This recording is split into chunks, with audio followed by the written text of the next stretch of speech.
Avec l'internationalisation du monde, les voyages de plus en plus faciles, la diminution de la ségrégation raciale, on observe de plus en plus des couples mixtes se former. Vous êtes d'origine européenne, américaine, asiatique. Votre mari est un Africain né et ayant grandi en Afrique.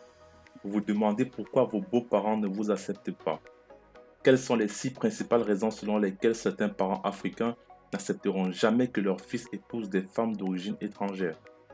C'est ce que nous allons voir dans cette vidéo. Installez-vous confortablement sur votre fauteuil. Mais avant de commencer, j'ai quelques surprises pour vous. Pour cela, vous devez liker et vous abonner pour ne rien rater dans les prochaines vidéos. La raison numéro 1, le respect. Comme vous le savez, en Afrique, le respect de l'aîné est obligatoire, encore plus envers les parents. Dès le bas âge, les enfants apprennent à écouter et à obéir aux ordres de leurs parents. Les enfants savent qu'ils ne doivent pas répliquer quand le parent lui parle. Ils ne doivent pas allumer la télé quand il leur demande de l'éteindre. La fessée n'étant pas interdite, je dirais même qu'elle est légale et recommandée.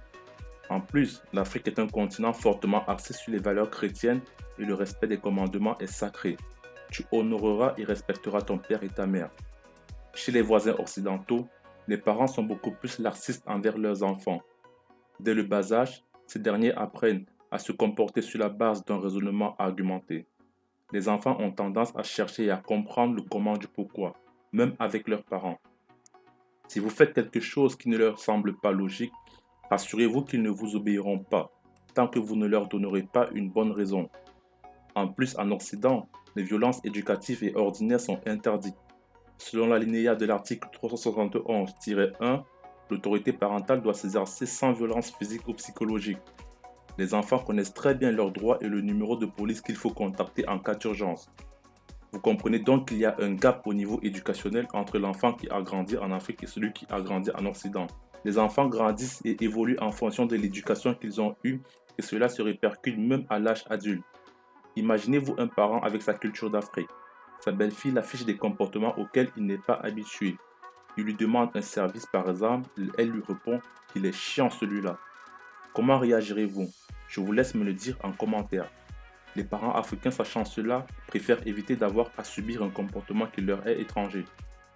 Question du jour. Communément appelée la Reine Blanche. Quel est le nom complet de cette Européenne qui est née au Cameroun, y a grandi et s'est mariée avec un roi du village Baganté? Mettez en commentaire la réponse pendant que vous visionnez. Je vous donnerai la réponse à la fin de la vidéo. La deuxième raison, les traditions. Il existe des coutumes en Afrique qui ne sont pas du tout pratiquées en Occident.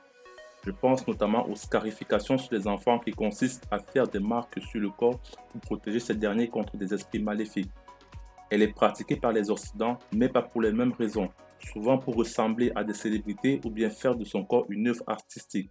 Voyez-vous une femme occidentale accepter qu'on scarifie son enfant avec une lame de rasoir ou n'importe quel autre objet pour des protections maléfiques? La troisième raison, elle est bien. Lors des divorces en Europe, il est possible que tout revienne à la femme, mais cela dépend de différents critères. Par exemple, les enfants que vous avez eus ensemble ou les biens que vous avez acquis ensemble. Vous avez tous entendu parler de l'international ivoirien Emmanuel Eboué qui possédait une fortune immense digne d'un footballeur d'Arsenal. Ce dernier qui a tout perdu après avoir divorcé avec sa femme, belge Aurélie Bertrand, et s'est même retrouvé à la rue. Quelle catastrophe! La France, comme d'autres pays occidentaux, a la capacité d'avoir la main mise sur des biens situés hors de leur territoire.